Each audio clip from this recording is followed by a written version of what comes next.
that. I'll be speaking about some of those details a little bit further, but Mr. Speaker, I will do that because I want every member in this legislature to understand who they are affecting with every debate, with every discussion, with every decision that is held in and outside of this chamber. The first story I want to share is about an event that happened recently in our community of Eastern Passage. And it's funny that I should get that today, that I bring this forward today, on the same day we receive a letter from the Leave Out Violence organization, the LOVE organization.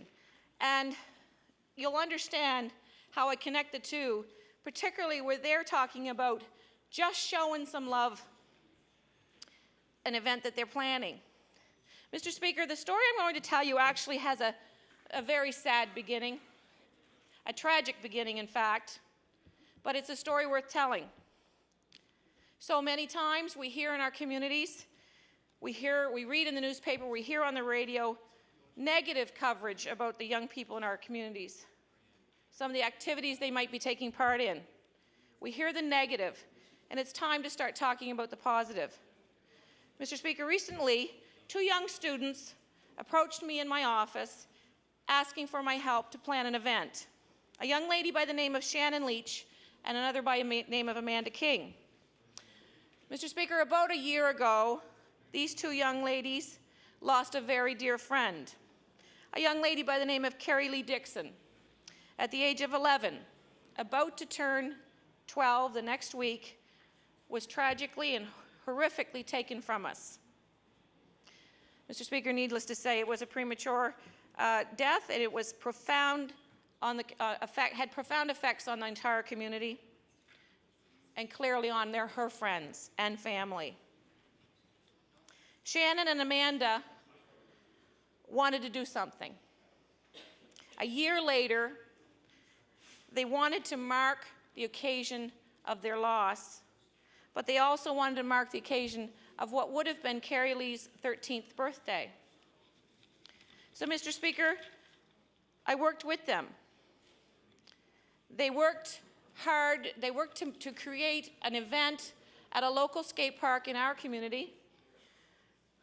We created, shortly after Carrie Lee's death, with a lot of hard work and energy from the community and from her friends, a memorial park, a thoughtful spot to go and reflect on the blessings in your life, those you may have lost, whether it was due to a death, whether it was due to a best friend moving to the other side of your country. It gives the people an opportunity to reflect on the blessings that are in their life.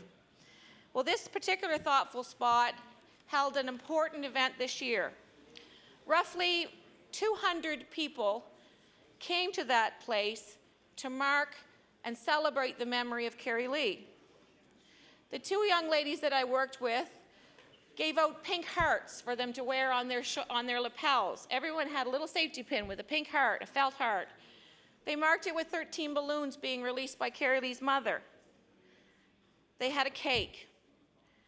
They sent messages to Carrie Lee. They spoke of their experiences with her and how that her life, and in fact her death, touched them. They read poems that they had written. They played music. You can imagine, Mr. Speaker, that this was a very touching and heartfelt and tender moment in our communities. Shannon and Amanda worked with me and her friends to turn something terrible into something positive and good, Mr. Speaker. People gathered there, and most of them were youth. And this is where it comes down to that's interesting about just showing some love. They gathered there, Mr. Speaker, with love in their hearts. And it could have been quite different. Over the past year, it could have been anger and resentment and acting out of the effects of a loss, a tragic and a sudden loss like that. Young people with various backgrounds, they may have been friends to Carrie Lee, they may have been on the cheerleading team with her, they may have just been someone that knew of her. They gathered there with love and compassion in their hearts. And you don't always hear about that. We know it's happening around Nova Scotia. We know that our young people have the ability to be respectful and loving, but we aren't celebrating it enough.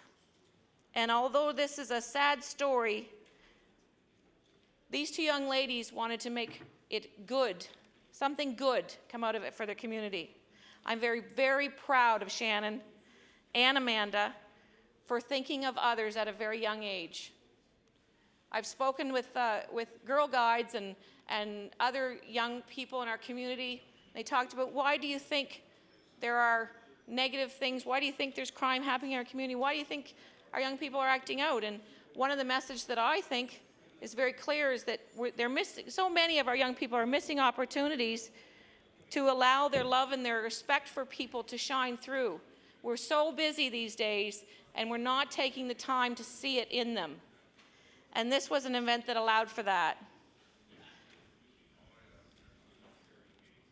Another example, Mr. Speaker, of the great things going on is our students at Astral Drive Elementary School in the Cole Harbour part of my riding. Excuse me. They're preparing for a play. They've invited me to, and Twinderella it's called, and along with their teachers, they're working hard to present that play next week. I'm very, very proud, and I hope that I'll have the time. Hopefully our legislature's schedule will allow for me to go out and support that, as will so many of their families and friends, and we'll see such productive, active, healthy young people in our ridings doing something positive. In the riding of Cole Harbour and Eastern Passage, the people in Cole Harbour, I want to speak for a moment of them and how so terrifically they're engaged. And an example of that right now, Mr. Speaker, is they're working with the Cole Harbour Parks and Trails Association. Now, the Cole Harbour Parks and Trails Association has been working very long and terrifically productive on trails in and around the Salt Marsh area and the Bissett Lake area, through the Cole Harbour area, the Shearwater Flyer. Their biggest challenge right now, they've set a priority.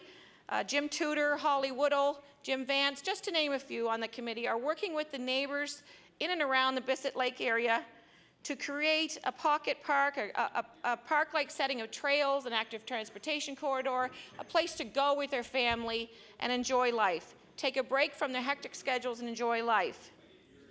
Discussions also with the Cole Harbour Parks and Trails are happening with the Eastern Passage residents. They're working with HRM and Councillor Jackie Barkhouse to connect the Shearwater Flyer to the Fisherman's Cove area. A long-standing dream of the community, and it's, you know, there's no reason to think they can't get there with the support of their local representatives, support of government. It can happen, and they seem encouraged. The signs of engaged community, Mr. Speaker, I want to remind people of recent events and the issues surrounding the Fort Huguenin fort, the demolition, potential demolition on McNabb's Island. Kathy McCarthy and the Friends of McNabb's worked tirelessly, have been working tirelessly for so many years to protect that natural asset, to protect that jewel in the harbor. And then just more within the last couple of months, they got wind of a potential demolition of a fort, an important fort to that island. They worked with the residents of Eastern Passage for a long time on a stakeholder, along with government, on the stakeholders' consultation process to create a long-term strategic plan. So to hear suddenly of the possibility of a tender being completed to stabilize and demolish the fort, they knew they had to act fast. Mr. Speaker, the efforts of the Friends of McNabb's and their local politicians, certainly myself, Alexa McDonough was there, Peter Stauffer, Councillor Jackie Barkhouse, raised the profile of this issue. They did it, and they deserve the credit for that. And thankfully, our governments responded well. Discussions with the federal government and the Provincial Department of Natural Resources changed the direction of that going to demolition. There was never any question that the site needed to be stabilized. So I'm thankful for that. In my first speech, Mr. Speaker, in the House, back in the fall, I spoke of the long-term plan for Lawler's Island and McNabb's. We worked together, it was a hard, oh, I'm missing something, one sec. I spoke of the plan for McNabb's Island and Lawler's Island. There's a lot of consultation that happened, thank you. I would hate to see that plan continue to sit on the shelf. I just want to remind the government that plan is there. You worked hard with the stakeholders to get it, look at it, bring it out, dust it off, and start moving that plan forward. Some of the challenges that the residents are facing in this community continue to be brought forward. The challenges of recreation and health facilities in our community, the challenge of achieving the goal of a high school. Frankly, it's hard. It's hard as an MLA to continue to encourage them to have faith. Have faith in the fact that this government will move some of those issues forward. It's tough. The Imagine Our Schools process was a bitter disappointment. I'll speak to that later in a debate around a resolution late debate. No doubt I'll be talking about it during the education debates. But it's hard to invoke in them that they can have faith in the current government when these kinds of wrongs are not righted.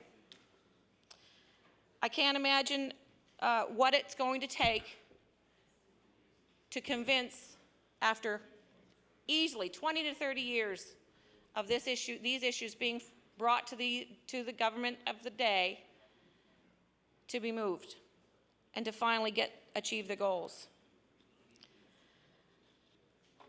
We're not there yet.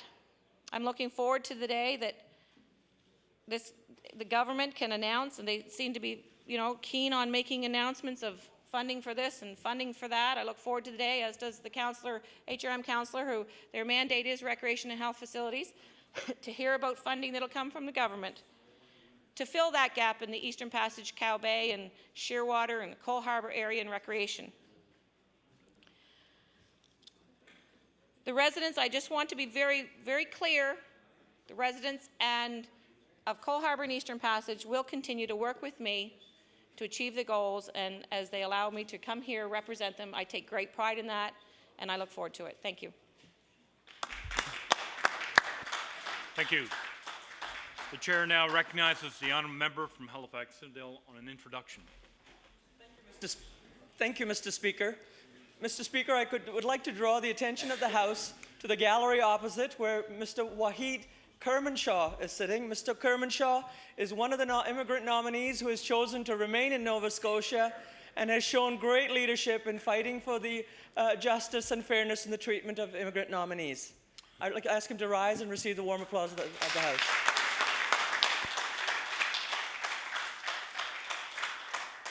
Thank you. The chair now recognizes the honourable leader of the Liberal Party.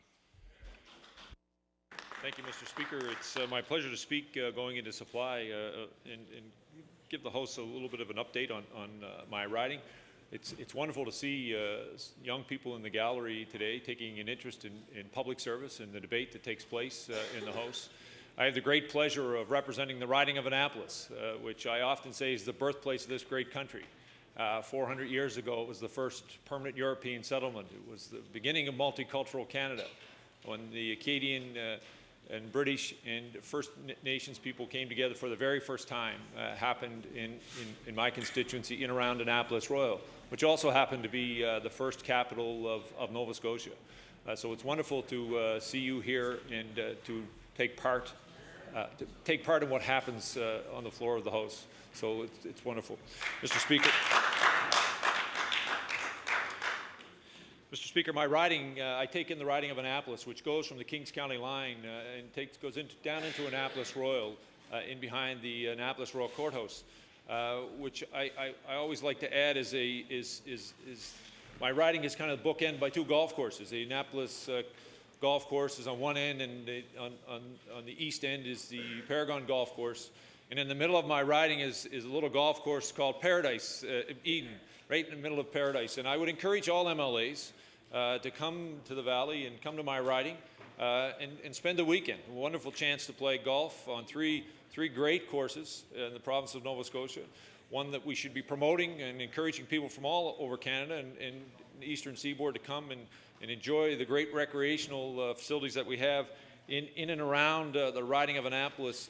Mr. Speaker, my riding also extends, and I join on to Lunenburg County with the member from Lunenburg, I go out and take in Springfield, Mr. Speaker. One of the interesting things about my riding is that the economy is driven really by the resource industries. We have forestry, fishing, agriculture, and the tourism sector are really the backbone, not only of my riding, but of rural Nova Scotia. And there's been many challenges around the resource sector.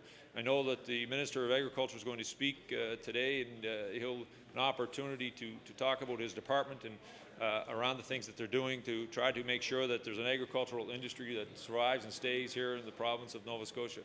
But we also have been growing, and our economy's been building around the small business sector, Mr. Speaker. And I had a great opportunity this weekend when I went home on Sunday to meet with a group of small business people in my constituency to have them express some concerns. They're feeling left behind in many ways by government, by bureaucracy, because oftentimes when we define small business in this province, we talk about any business that has 100 or fewer employees, 99 or less.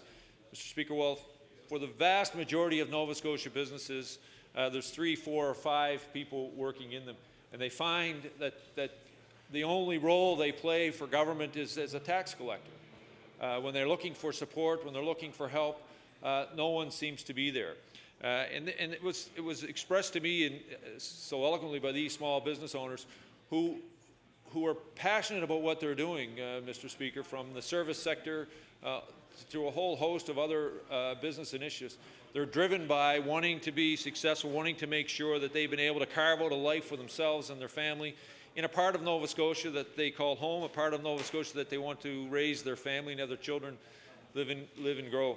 Mr. Speaker, one of the things that has come up and this government has been part of, and they piloted a program called BizPal, Mr. Speaker, and it is a program that brings together all levels of government, municipal, federal, and provincial levels, and they put together a one-stop shopping where anyone who has a concern in small business can go in and ask the question, and regardless of what level of government you're dealing with, that question and the answer to that question should be there.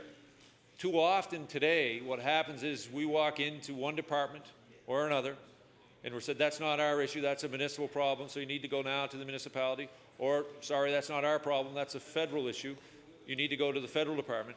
Mr. Speaker, that's not good enough for Nova Scotians. That's not good enough for small business people who are striving to make a living and try to build an economy here in Nova Scotia to make sure that they can carve out a life for themselves, but also to make sure that their children can stay, work, and live in this province, Mr. Speaker.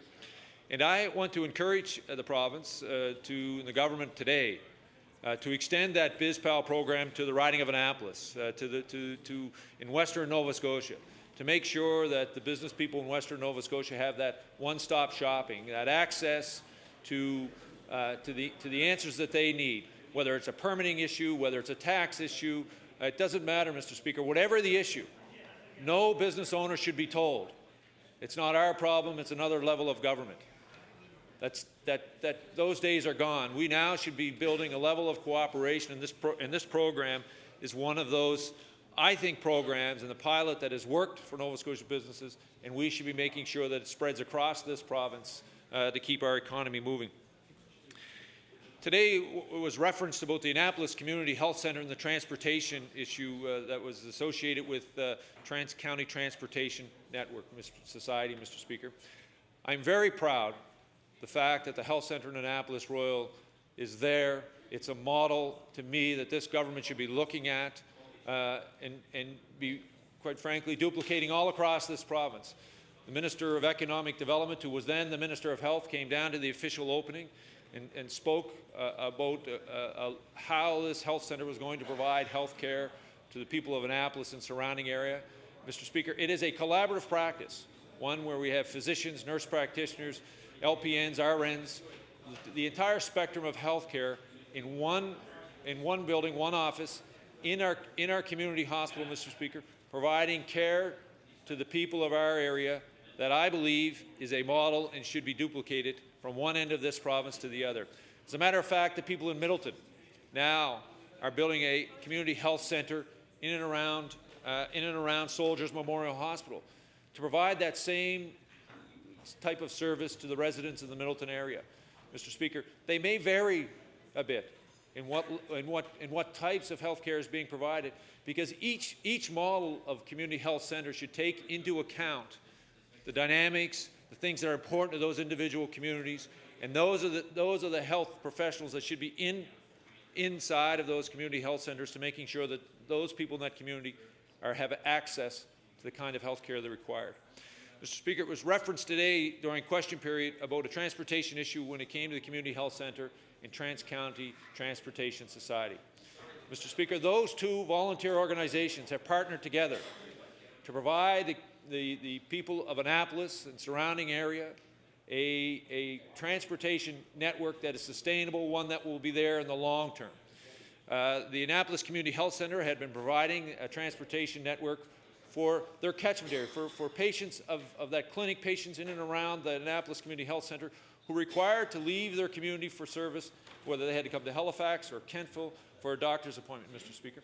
That became one of an economic issue when they said, why are we competing, why are we duplicating the services that's being provided by Trans-County Transportation Society? So they engaged into a partnership, one where now Community Health Center has contracted out to Trans-County Transportation Society for their service. And yes, there are some challenges, but those challenges are being met, Mr. Speaker. Those are being reviewed as the community comes together, as that partnership is being rolled out and community are accessing those services. No person inside of the catchment area of the Annapolis Community Health Center will be denied an opportunity for transportation based on economics, and it is wrong to imply that here in this House. Because, Mr. Speaker, the volunteers in and around the Community Health Center, in and around the Annapolis area, would not deny anyone the health care they deserve based on economics, and let me clear that up right now. This program is being reviewed as it rolls out. But let's not kid ourselves. The compassion of the residents in and around Annapolis Royal will make sure that the transportation network is there, not only today, but in the long term for those Nova Scotians who require that transportation network. And while we will work together, as we've done over the past, to iron out those issues, that service will be there for them. Mr. Speaker, one of the other issues in terms of long-term care in and around the riding of Annapolis is I have the great fortune of having 200 long-term care beds in my riding. The Annapolis, I know everyone's looking pretty envious at me here. The Annapolis Royal Nursing Home, Mountain Lee Lodge in Bridgetown, and there's now North Hills Nursing Home, which is now, by 2010, will be relocated in Middleton under the domain of GEMS Healthcare. Mr. Speaker, we're very fortunate indeed, in and around the riding of Annapolis, to have not only the beds there, but the professional healthcare providers who are making sure that our loved ones who require long-term care are having access to long-term care close to home. And I want to congratulate the people of Middleton who fought long and hard to make sure that there was a long-term care facility that was going to be located in their community. One of the other things, though, Mr. Speaker, sometimes in this House when we start talking about long-term care, we focus solely on long-term care beds, which we're doing a disservice to ourselves, to the community, and more importantly to our loved ones who require long-term care beds, long-term care. There's a program called in-home support, one that was shepherded in by a former Liberal government and was canceled by this government when it came to power in '99, but was a year ago under the direction of the member from Richmond in this caucus. We fought hard to bring in a pilot program that provided in-home support, provided financial assistance for Nova Scotians who were able to care for their loved one at home. And I'm pleased to see that this government is extending that program. While we would like to see it province-wide, because it makes sense, it's economical, but it also provides a care for Nova Scotians when and where they need it, as opposed to solely focusing on a long-term care facility.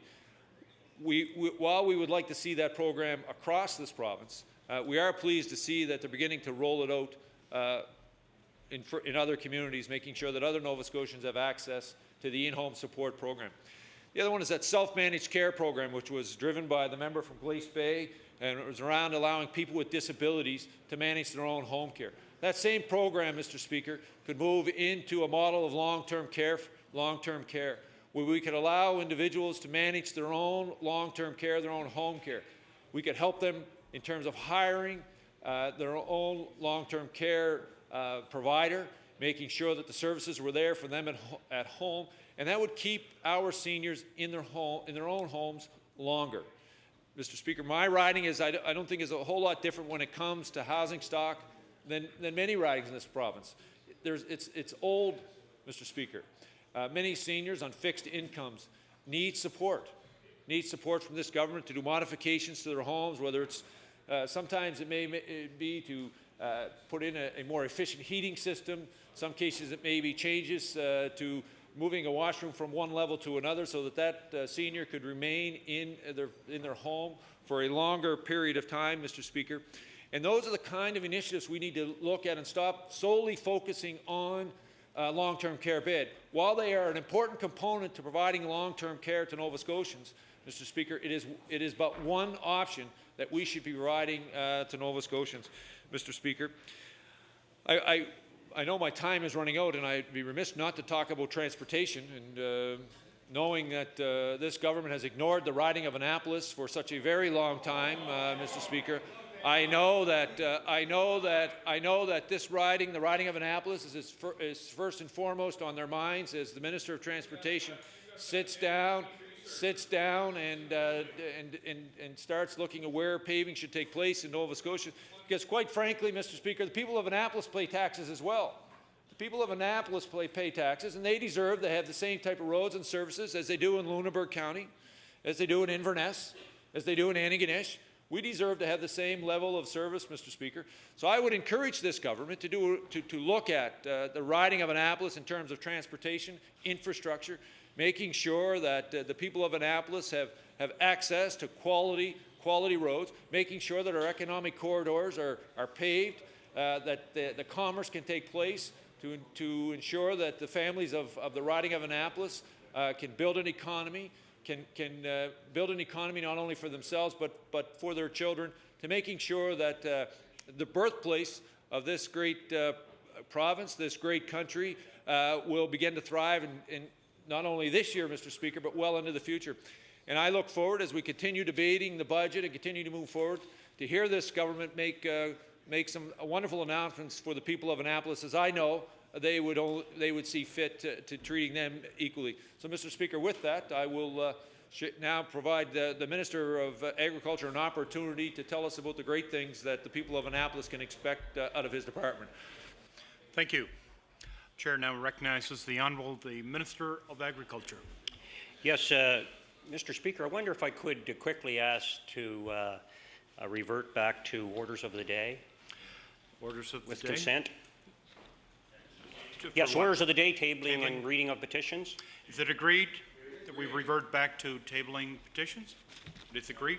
The Honourable the Minister of Agriculture. Yes, thank you, Mr. Speaker. Mr. Speaker, I beg leave to table a petition by a group for pesticide-free Nova Scotia, and there's 226 signed letters from citizens of Nova Scotia, and I so table the petition, Mr. Speaker, and yes, the name is affixed to the petition. Thank you. The petition is tabled. Now we'll return to the debate going into supply. Chair recognizes the Honourable the Minister of Agriculture. Thank you very much. Thank you very much, Mr. Speaker, and very pleased to take my place in the legislature. I thought before I speak about some departmental issues at the Department of Agriculture, I'd like to speak a little bit about the beautiful Colchester-Musquodoboit Valley. And you know, Mr. Speaker, we all come to this place by different means and different ways, and I think we all would agree we can't get here without a great supporting cast and a great team behind us. Now, Mr. Speaker, Mr. Speaker, I'll yield for an introduction, if you're fine, by the MLA for Truro Bible Hill. Thank you. We'll recognize the Honourable the Minister of Service, Nova Scotia and Municipal Relations on an introduction. Thank you very much, Speaker, and I thank the member from Colchester-Musquodoboit Valley, for yielding the floor. Delighted at this time to ask members to turn their attention to the East Gallery, where we have some people who live in Nova Scotia, Ian Russell and Marjorie, and their son Paul. Now, I can't remember, Paul, whether you live in Scotland or Nova Scotia, but in addition to the Russells, we have two particularly special guests. Malcolm and Colleen McGregor, who were married in Ganbrevy House on February the 29th. They won a dream honeymoon to Nova Scotia.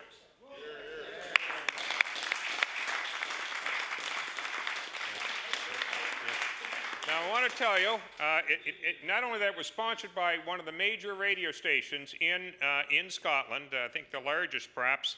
They not only won the honeymoon, they won the wedding, which included even rings and dresses and all things like that. Now, they are over to Nova Scotia on this special honeymoon, and the leader of the Liberal Party might be interested in this. Minister Stretch and I, Minister Baker, were over to Scotland last year with the Kings County Board of Trade, and this was one of the things that on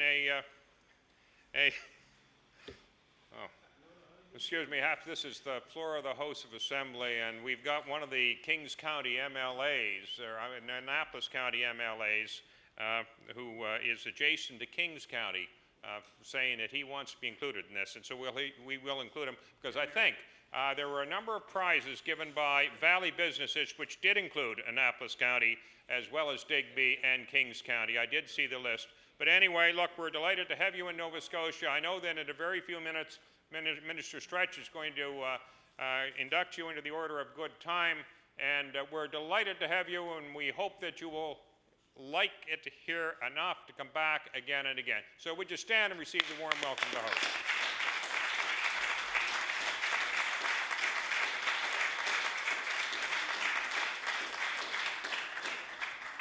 Thank you. The Honourable the Minister of Agriculture. Well, thank you very much, Mr. Speaker, and I want to thank the Minister of Service, Nova Scotia Municipal Relations, for that great introduction. And the closest I have come to Scotland is that my grandmother, my late grandmother, Nanny Langell, actually immigrated over to Canada, Nova Scotia from Edinburgh, and that, of course, was many, many years ago. And Barry Barnett claims, or pardon me, the Minister of Health Promotion was over there a couple of weeks ago. So we have a great affinity with Scotland, and welcome here today. Well, he outdoes us all. Minister McIsaac was there for 3 years, the first 3 years of his life. So anyway, great connections, yes. Yes, Mr. Speaker, I've drawn a long bow, but I do want to speak a little bit about my riding, the beautiful Colchester-Musquodoboit Valley.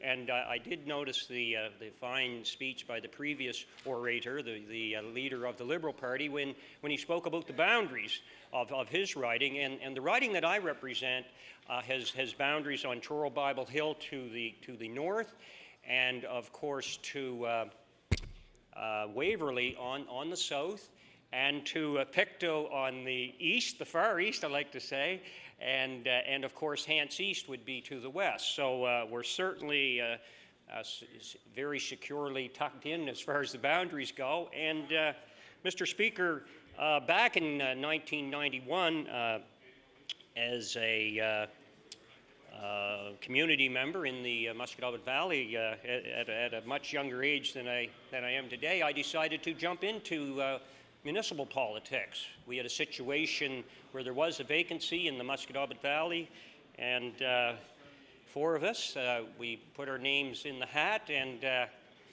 as the election evolved and we carried ours out, I want to add right from the kitchen table, I'm very proud of the effort that my family and friends put into it.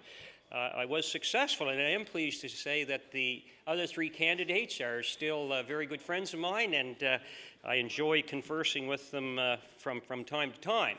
And then a little later on in a political career, which basically lasted 2 years in municipal politics, the Honourable Minister of Community Services, her dad decided to move from provincial politics and take a step onto federal politics. And anyway, a by-election freed up an opportunity, Mr. Speaker, and the good folks in Colchester, Musquodoboit Valley supported me, and we've had the wonderful opportunity to serve through 5 elections. So we're quite delighted and honored, and I do want to thank the constituents of Colchester, Musquodoboit Valley for supporting me over the years, and you can't do it without a great family and a great organization, and I think all members in the House would concur that it's truly a team effort, not an individual effort, and it's much like being a member of caucus. We work together, and we try to do, I think, on all sides of the House, clearly what is in the best interest of Nova Scotians.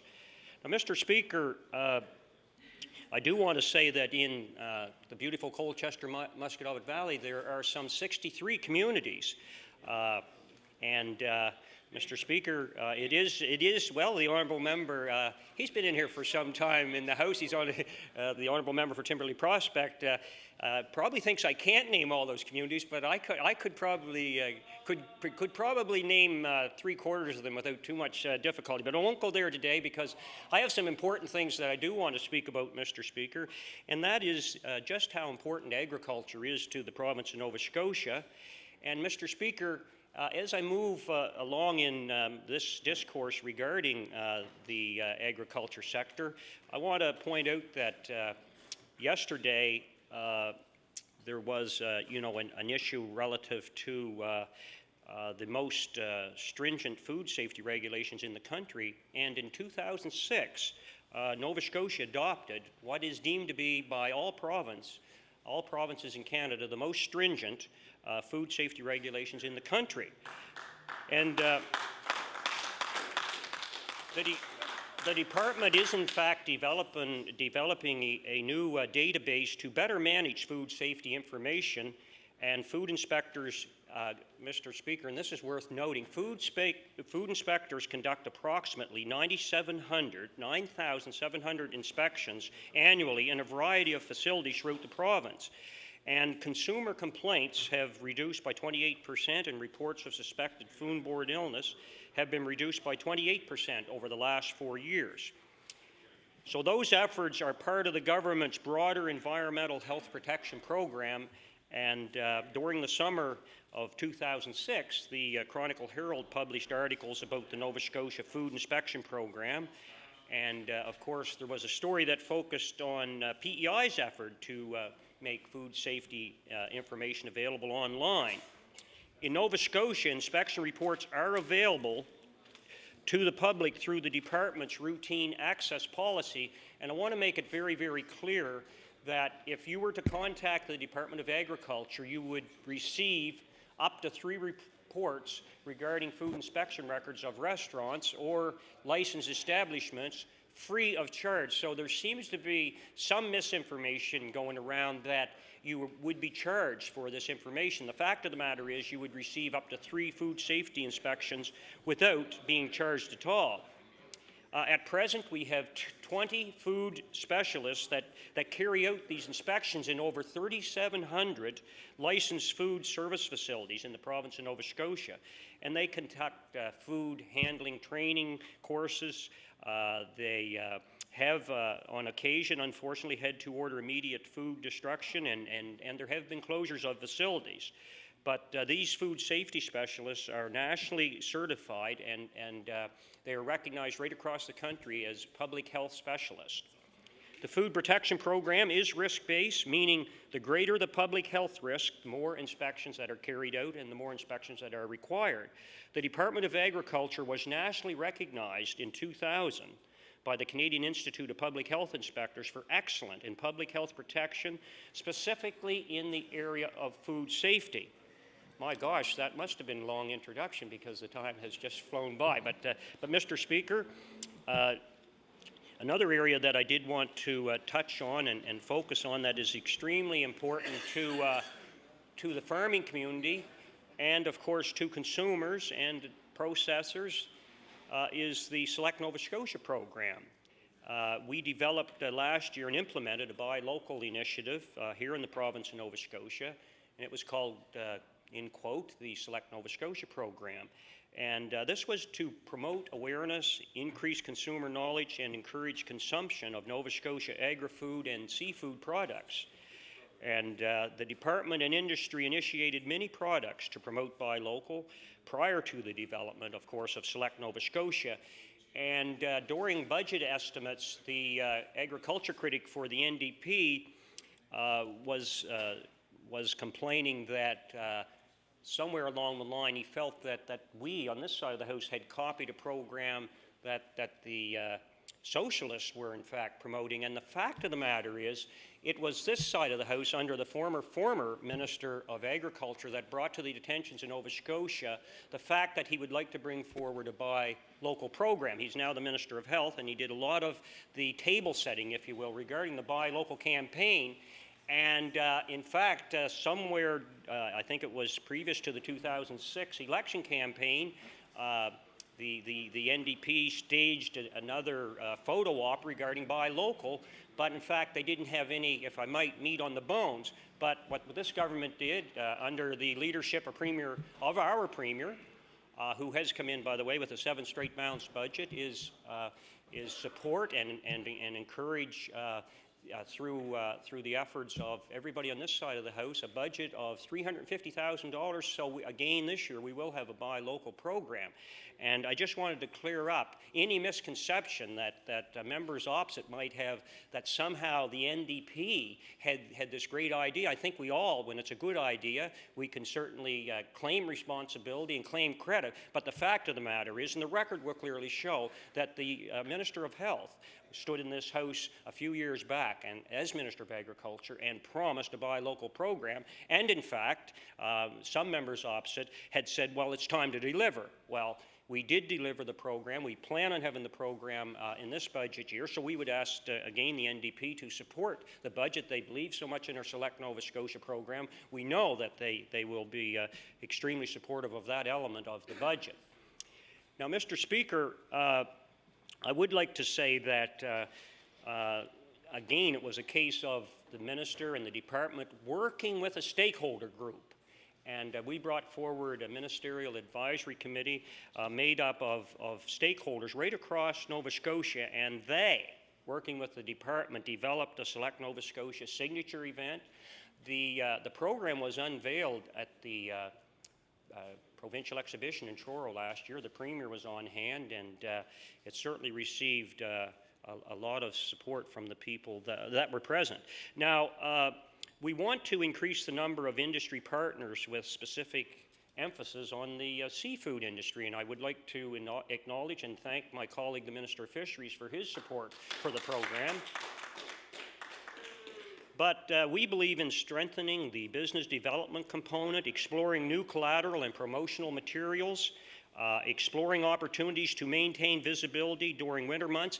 And Mr. Speaker, we held a number of focus groups, and we had measurements, if you will, and tools put in place so we could, in fact, gauge how productive and how effective the program was, and in fact the results are in, and it was an overwhelming success, and we did share those results and will share those results with people if they should so ask.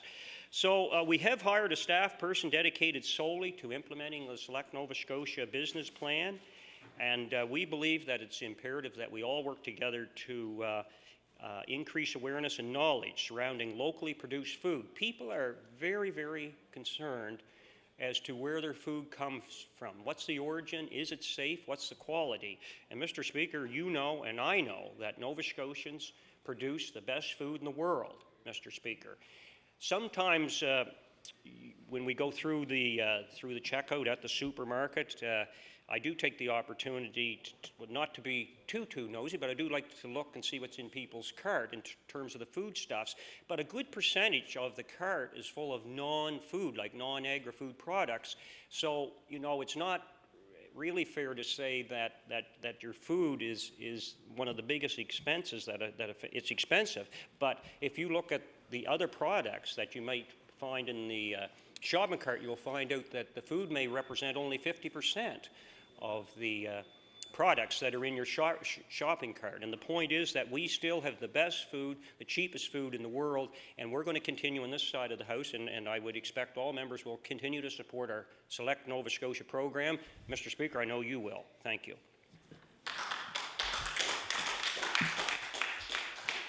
Thank you. The motion before the House is carried.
Order, please. The Committee on Supply will now be called to order.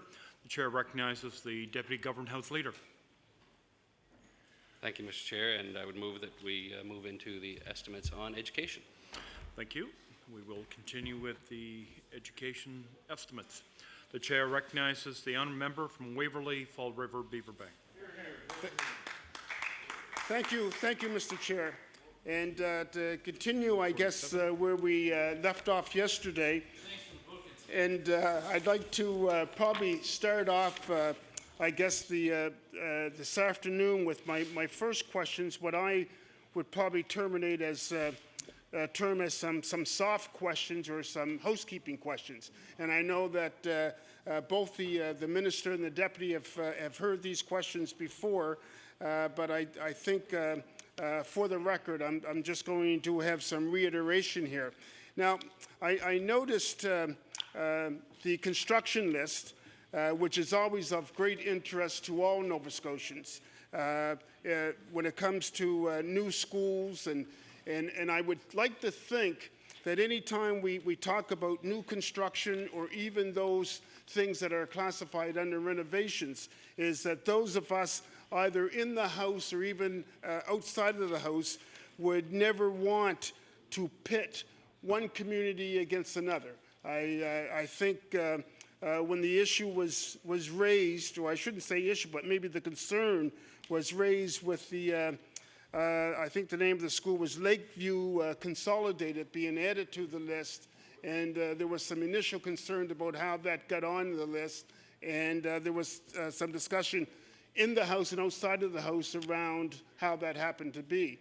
And so I think probably one of the concerns that I expressed, and that was my initial concern around queue jumping.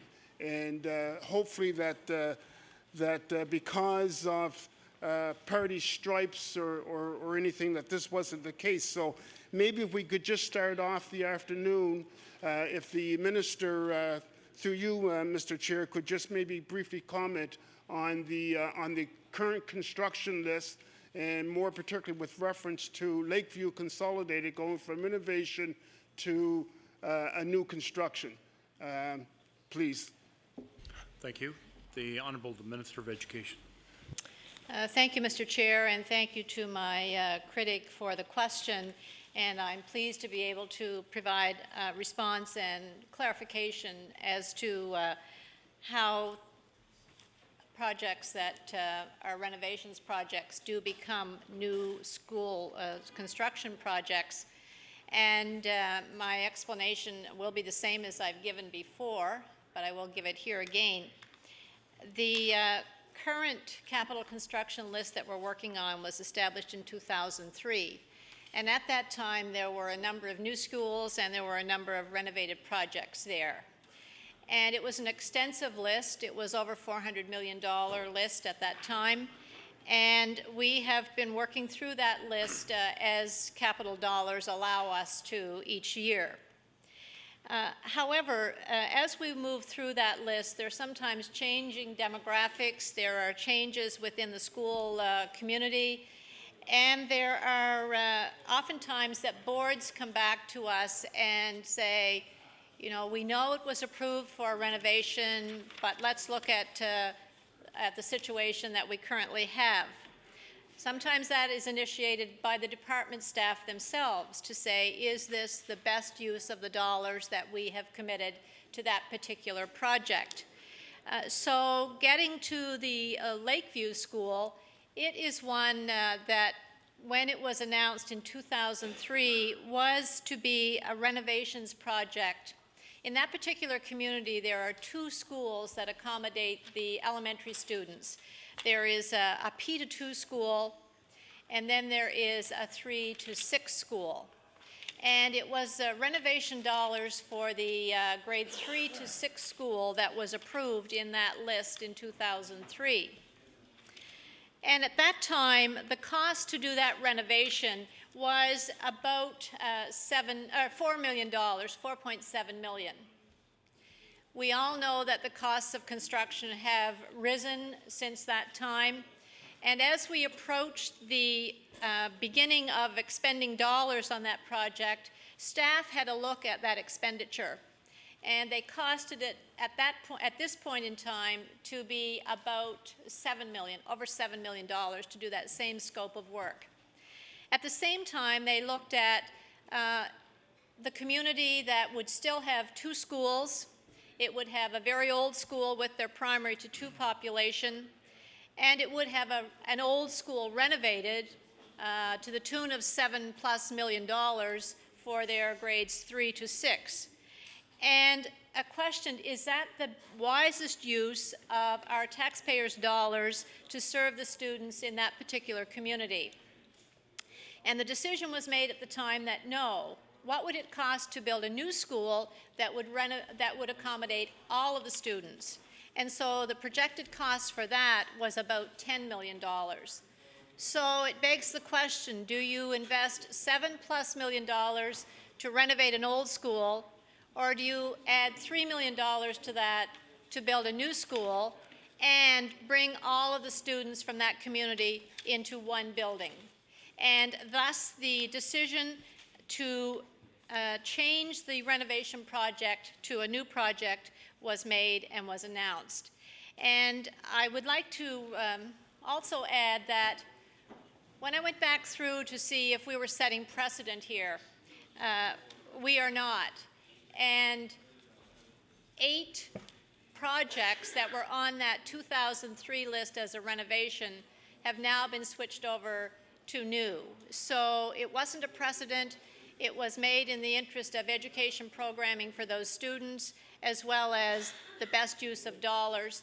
And the increase in dollars are less significant when you're adding classrooms. The real huge costs in building schools would be for gymnasiums, cafeterias, libraries, music rooms, and those specialty rooms.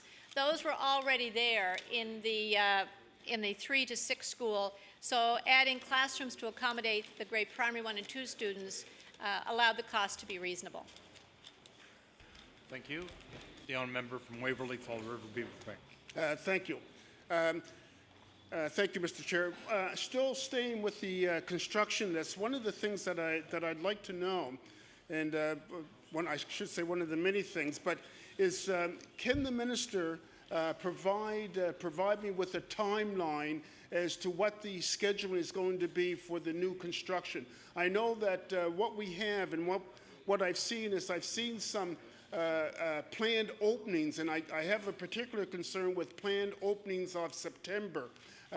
For instance, if I can use Waverley Memorial and LC Scary as an example, which has an opening scheduled for September 2010. And I've expressed concern in this House previously that my concern is around a September opening. And my fear would be that is that going to allow the building enough time for that off-gassing process that has to take place so that in September the kids will be able to actually use the facility. That in itself is a question, but also piggyback on that question is I'd like to see a timeline, a schedule for that around the design work. When is the design work going to complete it for all the new construction, for the construction list? When are we going to have those planned moments that community can have input, and by what time? What are the deadlines that the Department of Education has to meet so that we can not only commit to the September or whatever the opening that's been given us, that we can ensure that we're going to meet that commitment? Thank you. The Honourable the Minister of Education. Thank you, Mr. Chair. And a good question, because whenever you set a deadline or a timeline, you make a commitment. And in the construction business, I think one of the things we've all learned is that can be a bit risky. Many things can interfere with that schedule. However, we do have a responsibility to let communities know the target date that we're working towards, and it does help with our planning. It does help with the community with understanding that we are keeping our commitment and when they can expect their new school. So it's true that September 2010 is identified as the projected completion and opening of the LC Scary School.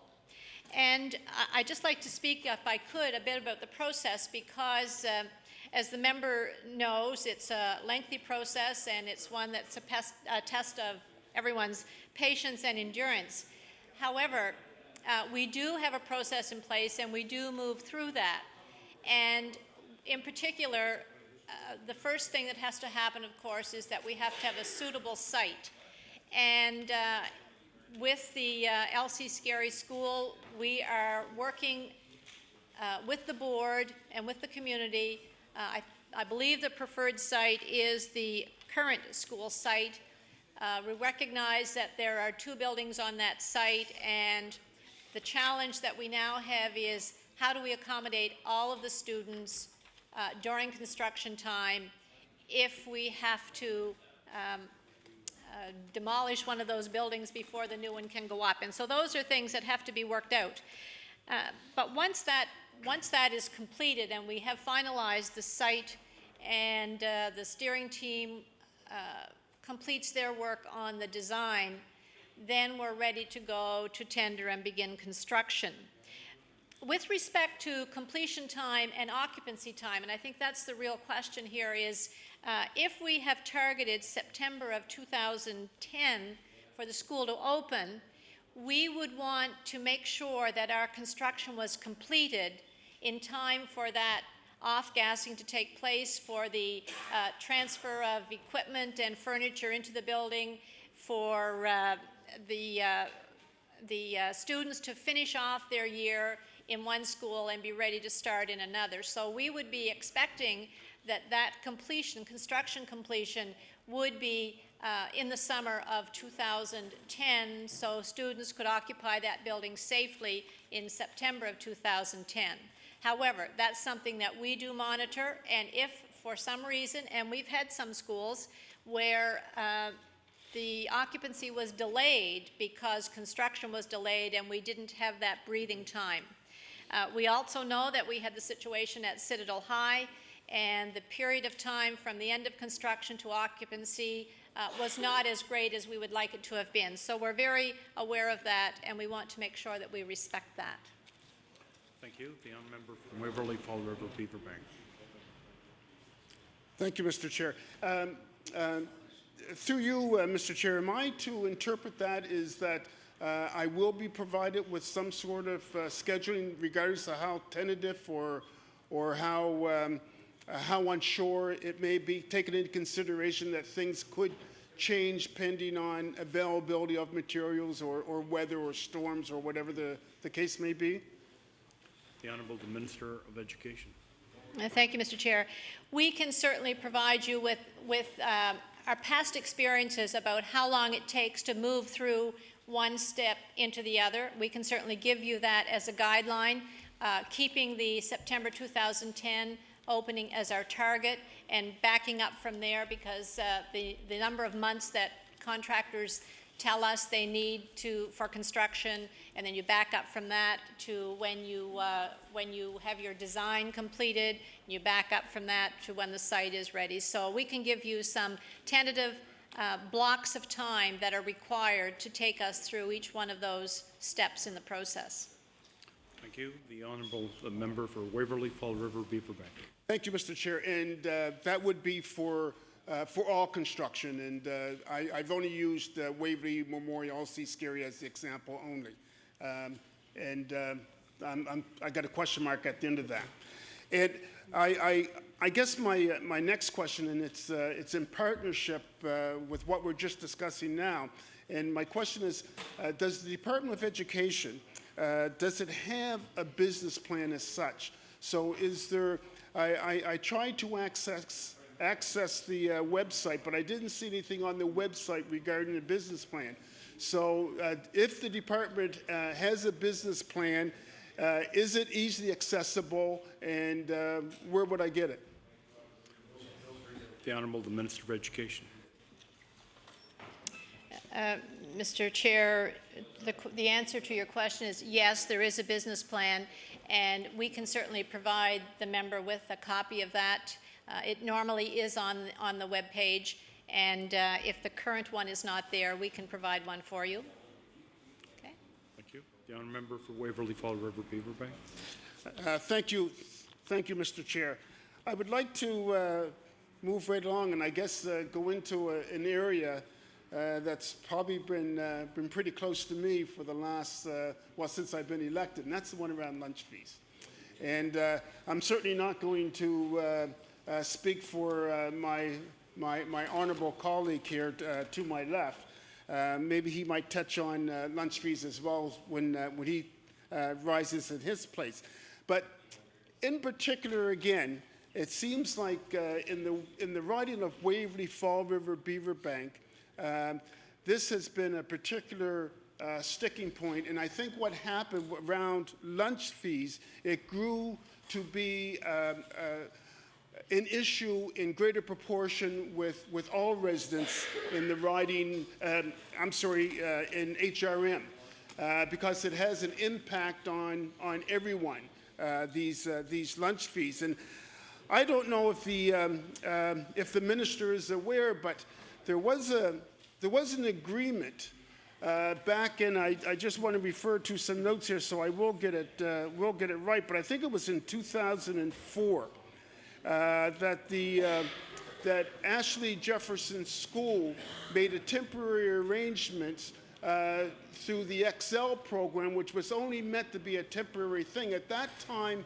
it was agreed upon by the school committee, the principal at the school, that this would be a temporary thing. It was never meant to be something that was going to be in place forever and a day. Unfortunately, here we are, we're still discussing lunch fees.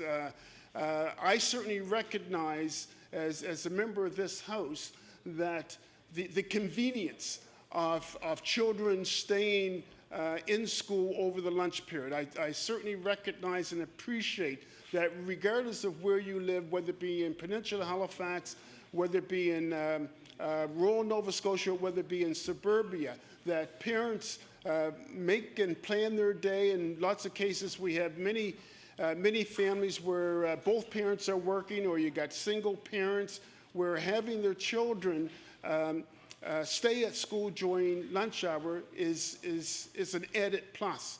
And I certainly, I for one, would never ever take that for granted.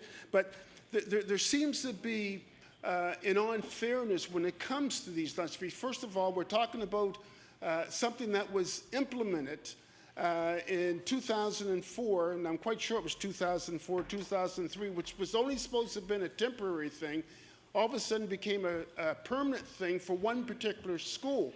And one of the unfairness of it, certainly in the outlying regions of HRM, is the question begs to be answered: why is it Ashley Jefferson charges lunch fees and other schools don't, within a close proximity of one another? And then we get into this whole debate about, well, is lunchtime part of the school day? Should it be? And to me, it is. What we've done is, in some cases, and certainly not in the case of myself as a member, is what we've done is, in some cases, we tried to partition off the school day, which in my humble opinion is a bad strategy, is a wrong strategy, and an unfair strategy. But we tried to partition off the day as, and it's been certainly interpreted by me as a way to get around the whole issue around lunch fees. So, as complicated as lunch fees may sound, I think it's very, very, very simple. When we first raised, and I say when we, and I refer to the good people of Waverley, Fall River, Beaverbank, raised the issue of lunch fees, I think it was one that I agreed with them 100%, that there seemed to be an unfairness here. There wasn't, there certainly wasn't equity involved here. When I raised the issue, and then the Liberals brought forward a bill, and I think it was Bill 51. Is that the, I think that's the bill that I'm referring to, and called for the elimination of lunch fees. And I thought that when we put that to a vote, that it was passed unanimously by all parties in the House of Assembly. So one would assume, rightly or wrongly, but I think it's a fair assumption to make, that all parties would have vetted the whole scale, the consequences, the pros and the cons, the good and the bad, related to lunch fees, and that would include the financial implications with their parties before taking a vote. So at the end of the day, I remain confused as to why we got into this, I'm going to call this situation, where we had a school board trying to seek out solutions on, and I'm going to use the word, get around a bill that was passed, something that became legal and lawful, and you've got a school board trying to manipulate its way around a bill. And I fundamentally, I had an issue with that. I've got a problem with that. So I'm wondering if, through you, Mr. Chair, if the minister could elaborate a little bit and comment on. Thank you. The Honourable the Minister of Education. Thank you very much, Mr. Chair. And, you know, some of the things that the member opposite has stated are actually very true. In particular, when the Bill 51 was introduced and when I was having discussions with both critics, I think there was I know there was an understanding that there were some inequities across the province with respect to lunch supervision. And I think we all agreed, and we had all party support for the bill, that that should not continue. At the same time as that bill was presented here and it was supported, the Halifax board were in the process of doing a review of their lunch supervision policy. And so there was a bit of an overlap there, and probably in hindsight that caused more confusion than we needed. However, we let that process unfold. And in the meantime, we started at the department looking at what existed in other boards across the province. It did not appear to be a significant issue anywhere else.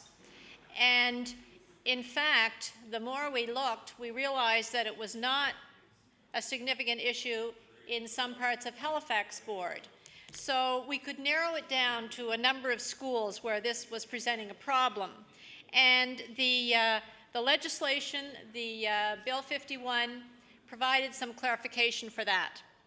However, we at the department believed that there needed to be some further regulations to further clarify and make it very clear what the intent of the bill was.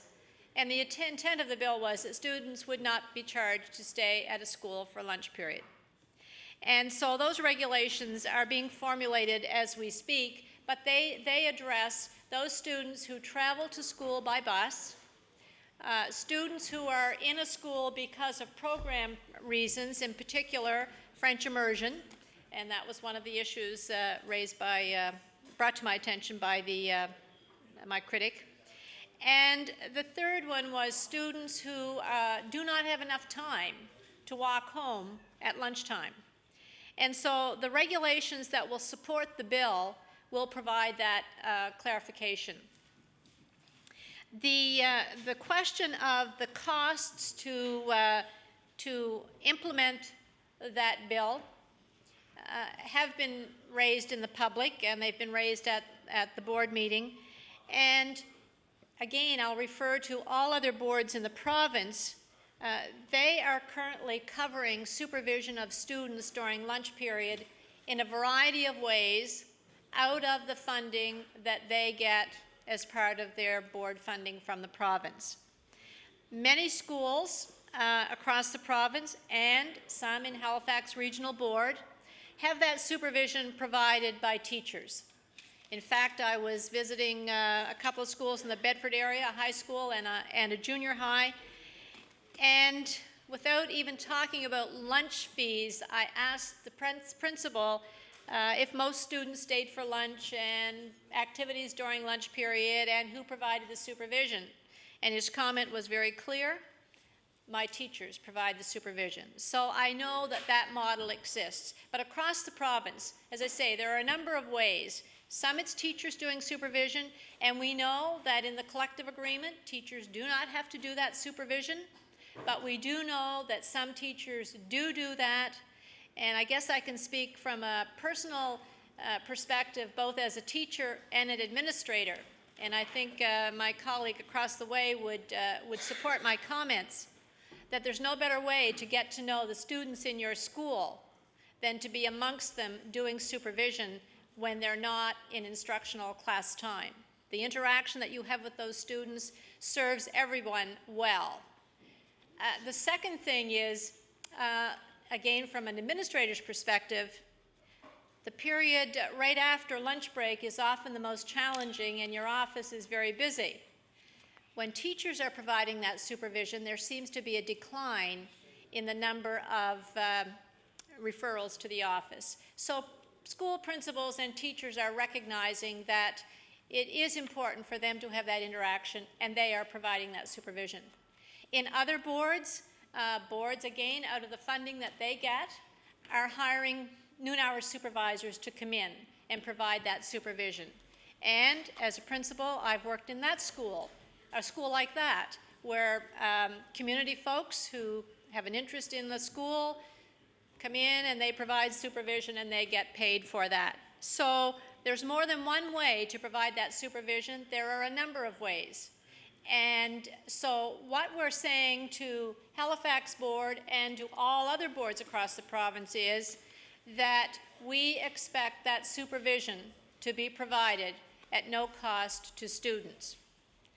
We recognize, and it is a bit complicated in Halifax Board, that they have programs in place where they do, through the Excel program, charge a fee. And we have given that board, through the regulations, 1 year to eliminate that particular model for supervision. We've also said that if there is a fee, it would be to a not-for-profit group. And also in the regulation, there will be an amendment to the Act which says that effective September of '09, there will be no fees charged. So what we're basically doing is giving that board and those schools within that board some time to shift to a new model. And we have also heard from that board that there will be significant costs for them to do that. We're giving them a year to find a model that they can follow and do within the funding that they currently get from the department. Thank you. The honourable member for Waverley Fall River Beaverbank.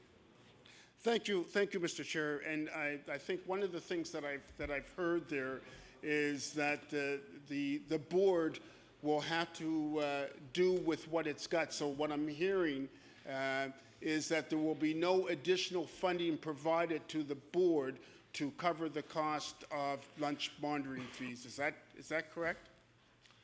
The Honourable the Minister of Education. Mr. Chair, to the member opposite, I'm going to have to ask you to repeat the question. My deputy was talking to me. All right. The Honourable the member for Waverley Fall River Beaverbank.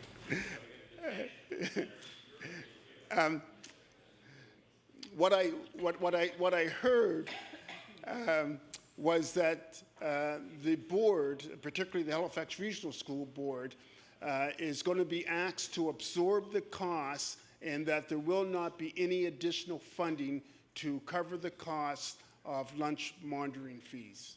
Is that correct? The Honourable the Minister of Education.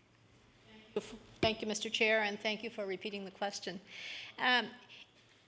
I made a statement, and I will repeat it, that if and when boards find that they are in some difficulty and have an unexpected expense, regardless of what it is, they always have the option of coming to the department, outlining the unique circumstance in which they find themselves, and if there's a request for additional funds to help them out of that, sometimes that request does come, and sometimes we're able to accommodate that. So I'm not ruling that out, but we have communicated to that board what our plan is and what our expectation is. I will say this, that we will not expect students who could not walk home at school at lunchtime because of the shortness of time to have to do that. We recognize that a lot of things have changed, and we, as you have mentioned, have working parents, 2 parents who are working, no place for their children to go at lunchtime, and also the issue of safety and concern with young children walking in subdivisions or walking on streets without sidewalks. So safety is very much an issue here. But to answer your question, boards are expected to make sure that students do not have to pay. They have the 1 year to make that accommodation. If they find that they're struggling during that 1 year, that particular board, they can come to us and present their case. Thank you. The honourable member for Waverley, Fall River, Beaver Bank. Thank you, Mr. Chair. Since we just made a wee bit of a transition from, and I know that it's closely connected from lunch fees, because I know there's an attachment there to funding, and let's just explore just very briefly board funding itself. And is it fair for me to say that I'll pose it another way. Under the funding formula that the Department of Education uses to fund boards, is it, and I'm not going to use the word equal, because if you treat all the same, my question is it a fair formula? And as I take that, I say that when we talk about, and one of the things that the department has talked about over the last year or so is about declining population in certain areas of the province, which is certainly absolutely true. And I hate to do this, but it's the one I'm most familiar with because it's where I live. But when you take the Halifax Regional School Board, is what we have is when you apply the formula, and it's the same formula is applied across the province, then I think certain inequities do occur, because you may have a portion of the Halifax Regional Municipality that may have a declining student population, but yet you're going to have areas of the same area, such as HRM, that are going to have an increased student population. So my question is the formula a fair one? Thank you. The Honourable the Minister of Education. Mr. Chair, to the member's question with respect to funding, there is a formula. The Hogg report was accepted, and within that report there was a funding formula that was used. And at the time that was developed and formulated, it did try to address a number of the circumstances that are different across the province based on geography and demographics and so on. And so that formula does recognize areas where there are declining enrollments. It does recognize areas where there are high costs for transportation. But that is specific to each board. And then within the funding that the board gets, they in turn have to address some of the discrepancies or inequities, I guess, within their board. And Halifax obviously would be one board that has the strong urban core and the very rural population. So they would look at the funding that they get and be expected to address those particular and unique circumstances that exist within their board. But when the funding goes to the board, those other areas are given consideration and funded appropriately. Thank you. The honourable member from Waverley, Fall River, Beaver Bank. Thank you, Mr. Chair. I still want to continue with the thought. Has funding for school boards in the province of Nova Scotia gone up equally across the board, the same for everybody, or is it at the discretion of the Department of Education, where one school board may get a 3% increase and another school board may get a 5% increase? Is it at the discretion of the school board, or could you explain how that works? Thank you. The Honourable the Minister of Education. Thank you, Mr. Chair. And, you know, we have experienced and are continuing to experience significant declines in our student population. In fact, last year, about 2,000 fewer students graduated from grade 12. We're experiencing that decline, and we have over the last number of years. However, our funding to boards has not reflected that decline. In fact, our funding to boards has increased during that time. So I guess what I'm saying is that we recognize that there are additional costs and it's not related directly to enrollment and only to enrollment. There are those other factors, those other costs that boards have that are part of that formula and are given consideration in that formula.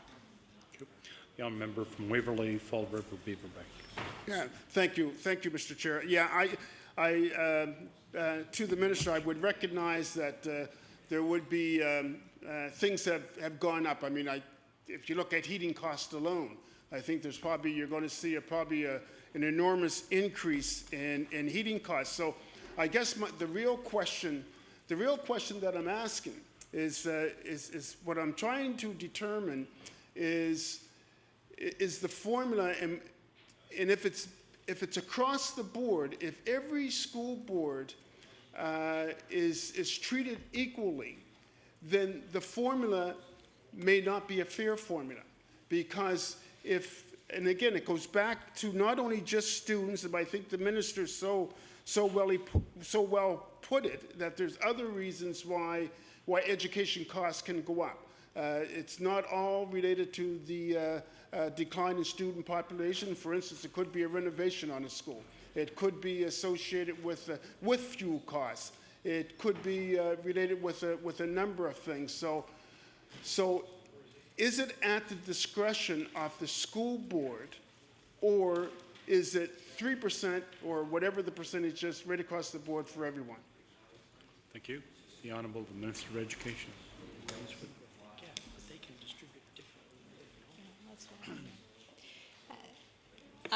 Mr. Chair, I hope I'm understanding the question, and I'm going to repeat an answer that I gave because I think that's the question that's being asked. But the formula that's being used was designed to give consideration and take into account those differences across the province and those differences with respect to demographics and geography and other needs. And so it's not a straight formula where you take your student enrollment and do your multiplication and get your funding. You have to include into that the transportation costs within the board, and the enrollment, of course, is one of the factors. That was all established and accepted in the Hogg report. And I've said this to other boards, and I will say it here for the record, that we need to take a look at how effective the implementation of the Hogg report has been. And if we find that, that there are discrepancies there, some boards feel that they've not been fairly funded, then a review of that implementation will identify those things, and that will give us further direction as to if we make changes and when we make changes. But that report's that formula's been used for a number of years, and I would welcome an opportunity to review that to see if, in fact, the implementation is fair to all boards. Thank you. The honourable member from Waverley, Fall River, Beaverbank. Thank you, Mr. Chair. And I certainly welcome that comment by the minister. And the comment that I'm welcoming is the fact that you will review the Hogg report in the funding formula and with respect to the fairness of it. And I would request that when that process takes place, I hope it'll be sooner as opposed to later. And if the minister could give me a timeline also when we might expect that to happen, and also upon that happening, if that information will be made available to me ASAP. Thank you. The Honourable Minister of Education. Thank you, Mr. Chair. And to the member opposite, the review of the Hogg funding formula would be a fairly comprehensive review, and we would certainly want to look at having the right process in place for that review to take place. All I can tell the member opposite or others in the House is that I will make a commitment to have that, and once we have a timeline, the member opposite and all members will be made aware of that, and there will be opportunities for participation in that process. Thank you. The honourable member for Waverley Fall River Beaver Bank. Thank you. I still want to stay with some dollars and cents stuff here. Board elections. We got an election coming up in, I guess it's October of this year. And board elections, are they funded by the school board or are they funded by the Department of Education? Thank you. The Honourable Minister of Education.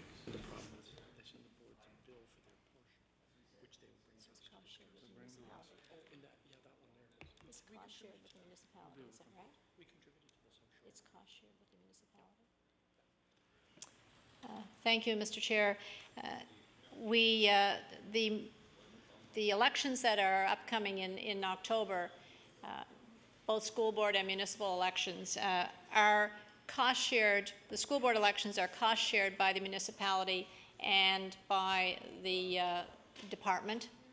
And I can get you the details as to what portions of that, if that would be of interest. I don't have that now, but I know that they are cost shared. Thank you. The honourable member from Waverley Fall River Beaver Bank. Thank you, Mr. Chair. Quick follow-up to that answer, and I thank you for that. Is that going to change anytime soon? Is the cost that's now being absorbed by the Department of Education, is that going to be downloaded to the school boards? The Honourable Minister of Education. Did you say to the students?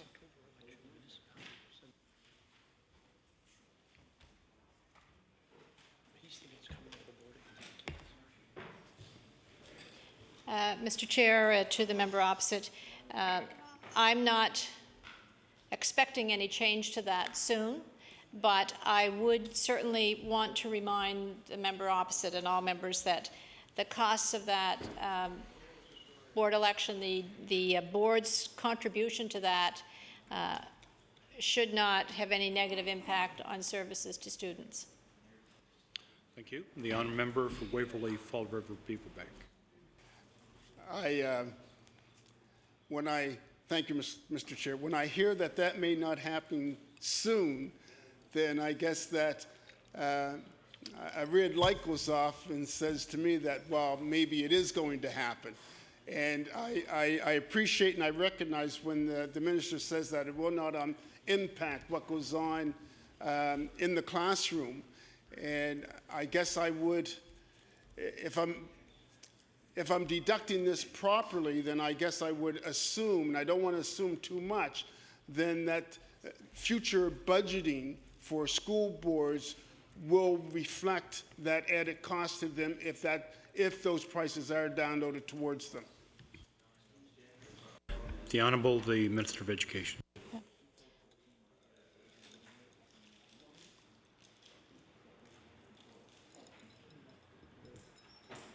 The Honourable the Minister of Education. Mr. Chair, the way this cost sharing works is that the municipalities pay their share, the boards pay their share, and then the board bills the department, and we provide them funds to cover the cost of their share.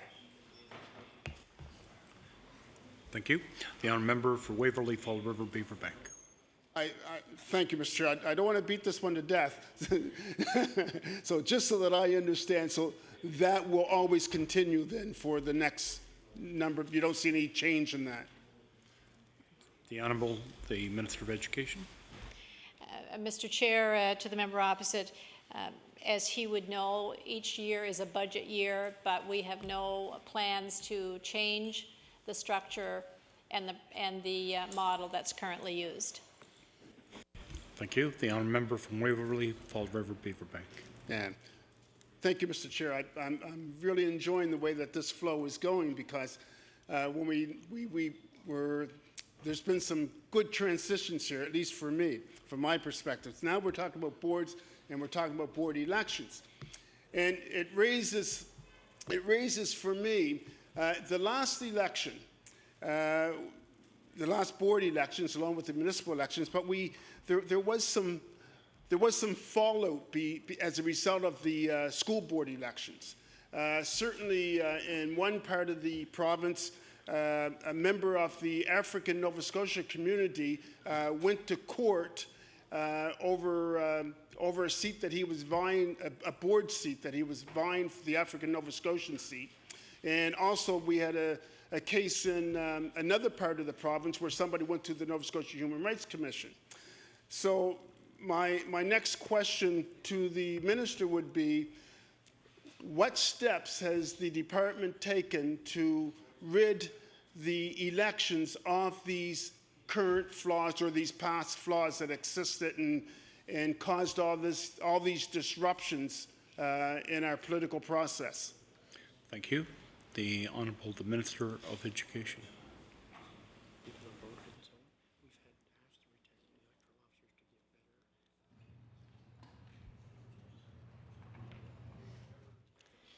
Mr. Chair, to the member opposite, I understand that the concern with what happened in the past has been addressed through the elections officers, and because it is through their office that the elections are conducted, and we have given some, I guess, some advice to them that steps be taken so that the situations that happened in those two you've mentioned do not happen again.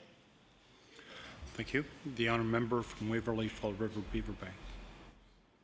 Thank you, Mr. Chair. And those steps, those initiatives that have taken place, would those be available? Would I receive that, some type of documentation from the Department of Education, or do I have to go through Elections Nova Scotia? The Honourable the Minister of Education. So the information on that.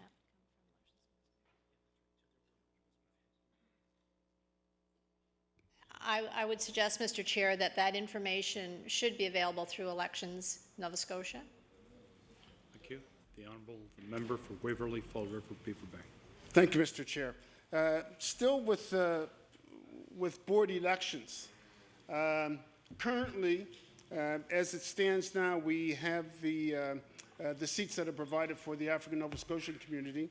I know that there's been some past discussion, and I know I received a letter from the department with respect to a Mi'kmaq seat.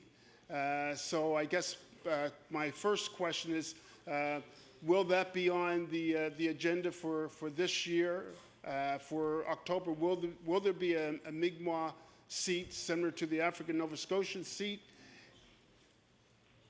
Thank you. The Honourable the Minister of Education. Mr. Chair, to the member, it's my understanding that the members from the Mi'kmaq population are appointed rather than elected, and so that would not be part of the election process in October. Thank you. The Honourable the Member for Waverley Fall River Beaverbank. Thank you, Mr. Chair. I'm seeking some information, still staying with board elections, and there has been certainly raised to me since I've been education critic. There's been a lot of inquiries made to me by parents of learners with disabilities. So there have been a number of conversations, certainly at the table that I set, about the possibility, or is it feasible, or is it reasonable to have somebody that sits at the board table that represents or is, and I don't want to use the word expert, but certainly is has the knowledge and the wherewithal to address those issues and those concerns that confront not only children with learning disabilities, but also have some knowledge of what parents go through as well. So have you had any inquiries related to that? And if so, maybe you could elaborate for me? Thank you. The Honourable the Minister of Education. Mr. Chair, to the member opposite, you know, when boards are elected, board members are elected, they come to the table with a mandate to represent all of the parents and students within the area from which they've been elected. And that brings a great diversity to the boards that assists them in making their policy decisions. We recognize that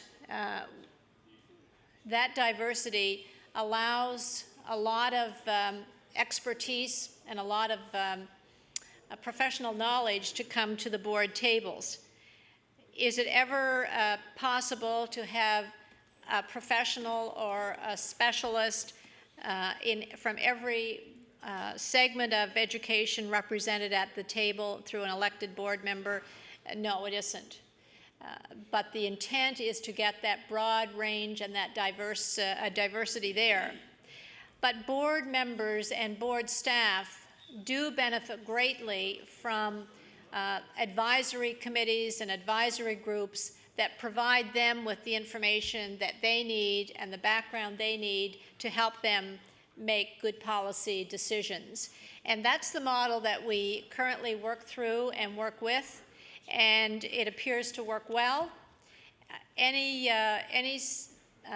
group that, whether it's for learning disabled or any other group of students or parents who wish to have their concerns heard or wish to give advice to the board to help them with their decision making, that's an open and ongoing line of communication. And board members welcome that opportunity. They know they can't all be experts in everything, but they certainly can seek out that expertise through their advisory groups and through their board staff. Thank you. The honourable member for Waverley, Fall River, Beaver Bay. Thank you, Mr. Chair.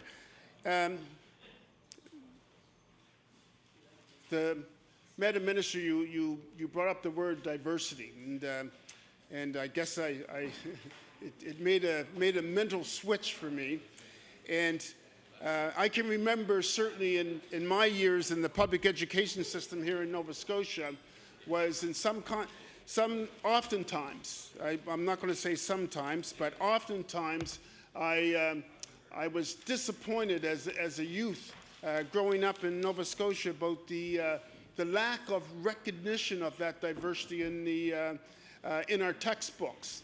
And so I guess the A part of my question to the minister would be, does the minister feel or think that the textbooks in Nova Scotia adequately reflect the diversity in the history of Nova Scotians, taking into consideration the strong contributions and the strong influence from the Mi'kmaq communities. I shouldn't say community, and I apologize for that, but communities of Nova Scotia, as well as those of African Nova Scotian descent, along with the Scottish and the Irish and everybody else. Thank you. The Honourable the Minister of Education. Mr. Chair, to the member opposite, I'm pleased to know that I'm providing the segue for you to move from one question to another. I seem to be doing that well. With respect to your question, though, and I've gone on record and I will repeat that with respect in particular to African Heritage Month, I believe is when I made the comment, and I was in a school talking about African Heritage Month, and my comment was that the biggest mistake we're making is that we identify 1 month to be African Heritage Month, that should be something that is 12 months of the year. And I really believe that. And I believe that about all cultures that we represent and that we respect and that we want to learn more about. But specific to the Mi'kmaq or to the African Nova Scotian population, we have curriculum folks at the department who review curriculum with the intent to incorporate into that aspects of our culture so that every student, as they move through the curriculum, have exposure to and recognition of and appreciation of all of those cultures in our province. And so We have made a commitment to review the curriculum, the grade 10 curriculum for Aboriginal population. And we have through the Black Report, there were a number of recommendations on curriculum, and one of them is the African Heritage English 12, which has been introduced, which again is an option for all students as one of their graduation requirements and one of their selections throughout grade 12. So we are slowly working on that. We recognize it. We know it's not enough, but I think we're moving in the right direction. Thank you. The honour member's time has expired on this round. Chair now recognizes the honour member for Kings West. Thank you very much, Mr. Speaker, and welcome to the staff of the Department of Education. Familiar faces here for the past few years.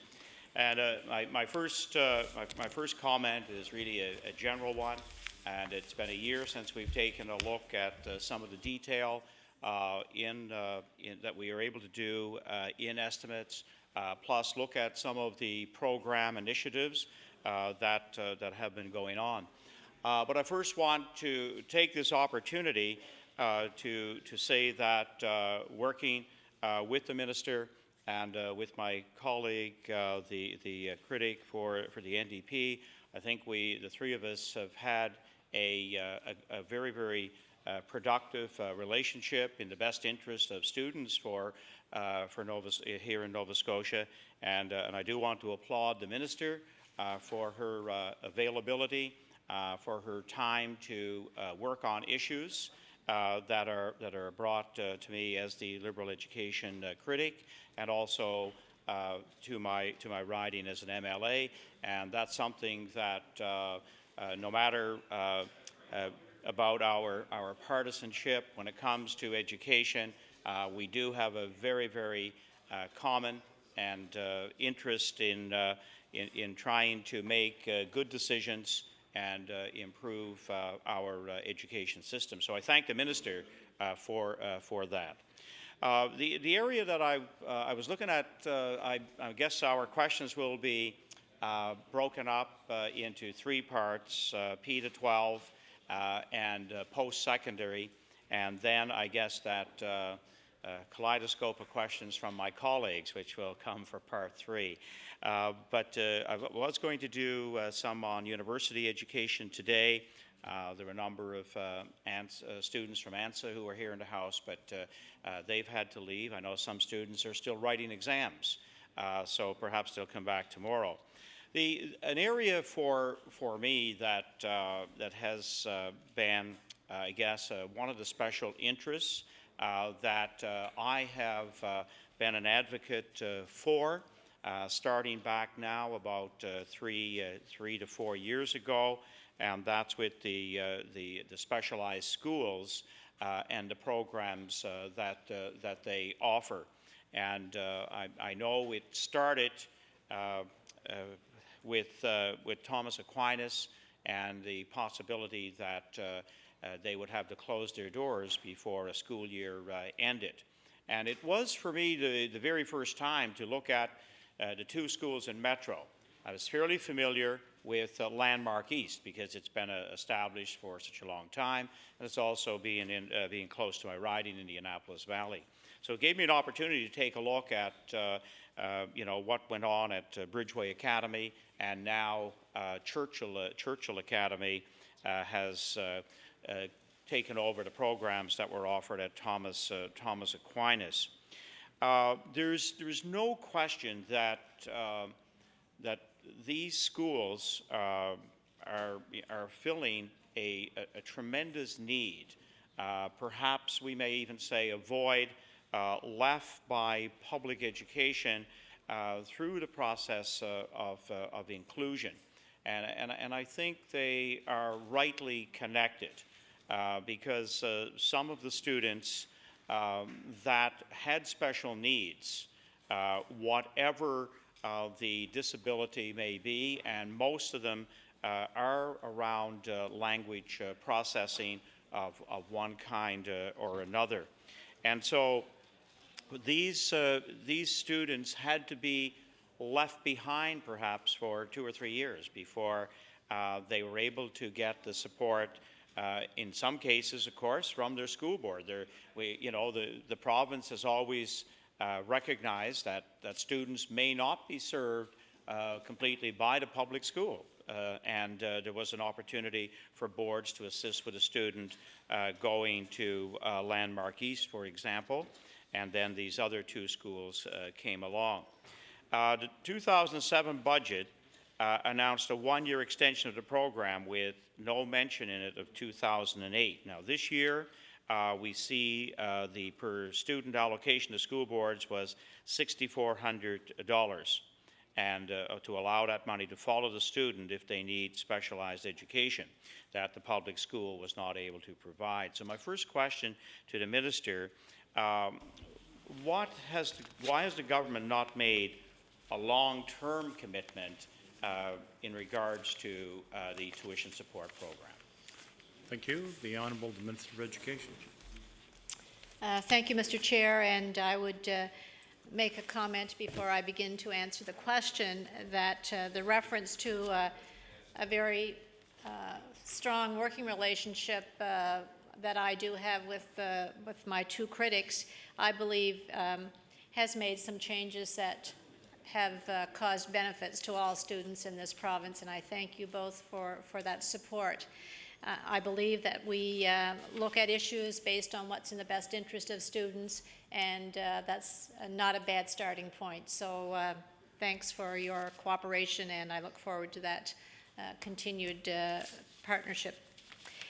With respect to the issue of tuition support and students with special needs, and this came up I guess perhaps in 2006 when I first came in, but there was a recognition by this government that there were students whose needs were not being adequately met, students with some severe special needs in our public schools. And it was this government that introduced the tuition support program at that time, and it was introduced as a 2-year program, and expecting that during the 2 years, students would be able to, with extra supports and additional one-on-one intervention, would be able to close that gap and go back into public schools and have success. That was monitored, it was watched, parents were recognizing that students were benefiting from that program. And so the request came, and we supported an extension of that into a 3rd year. So the tuition support program as it currently exists is a 3-year program. Again, with the expectation that that 3rd year would be a transition period for the staff in the receiving school and the staff in the designated school to work together with a program that would ease the transition for students from one facility to another. After I came in as minister, one of the things I called for was for the review of special education delivery in this province. And that report was received. The report was very extensive, a lot of consultation across the province. The committee heard from parents and from teachers and from others across the province who spoke specifically to special education programs and to the tuition support program. And folks in this House will recall that one of the recommendations in that report was to discontinue the tuition support program that this government had introduced. And I'm sure they will recall that that's a recommendation that I did not accept. My comments at that time were, if we believe that the responsibility of public education is to meet the needs of all students as best we can, then we have to look at how effective we are or have been.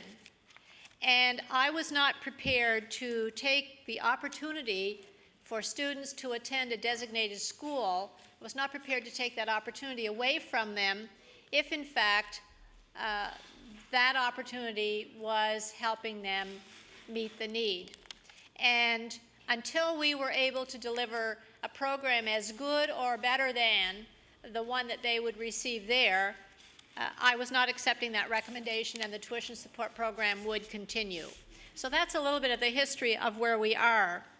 And we made a commitment also at that time, when my report was released in December of this last December, made a commitment that we would bore down and look at the tuition support program in particular to see how effective it has been. We know that the program that's delivered, and as my critic has mentioned, 3 sites, 3 schools that have an excellent reputation, and they are designated as schools to which our students can go with some of our tuition funding. And when you look at the geography of this province, you recognize that for some students that is a severe disadvantage. 2 of those schools are in Metro, 1 is in the Valley, and so that causes me some concern.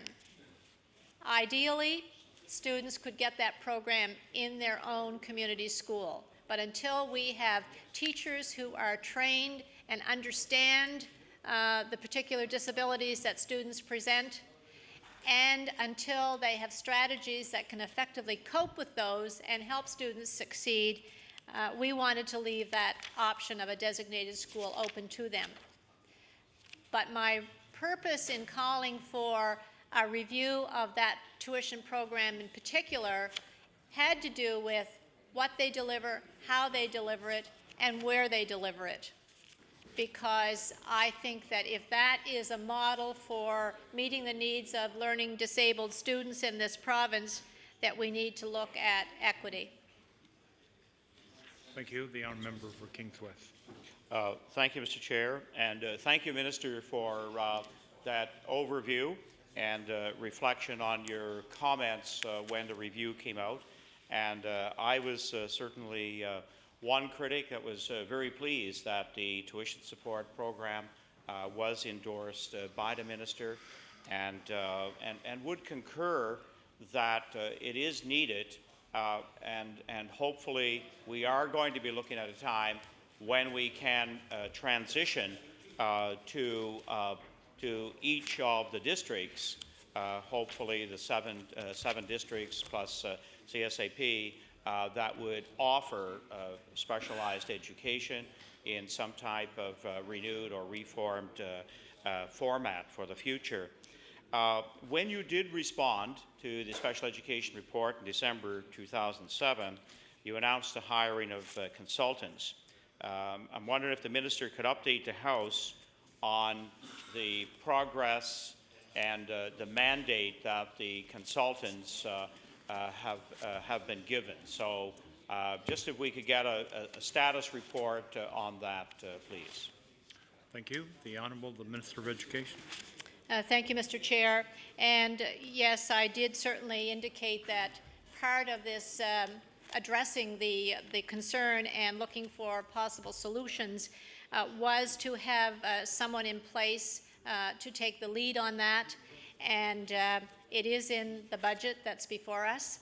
And we are looking with budget approval to have that person in place, and the working committee struck June of this year.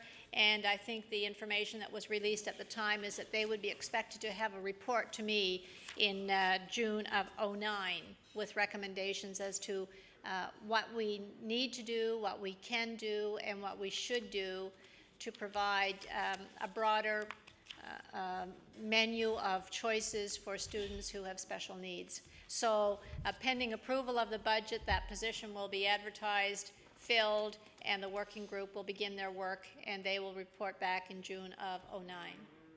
Thank you. The honourable member from Kings West. Thank you very much, Mr. Speaker. I don't know if the minister is trying to elicit another response from me on the budget, but I won't go there today. So anyway, in regards to one of the current requirements for qualification is an IPP, and we know that different schools, if not so much maybe school boards, but different schools do use this mechanism, this tool, perhaps in different ways. But that being said, it seems that at least a child is 2 or 3 years below grade level before we have an opportunity to look at tuition support.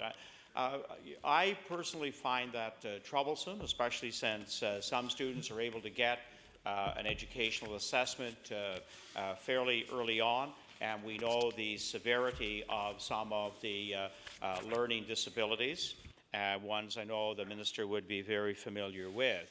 I'm wondering if that's troublesome to the minister, and would also be one of the areas perhaps as we refine tuition support and the criteria, while hopefully we're on a path to full public education delivery of special ed programs.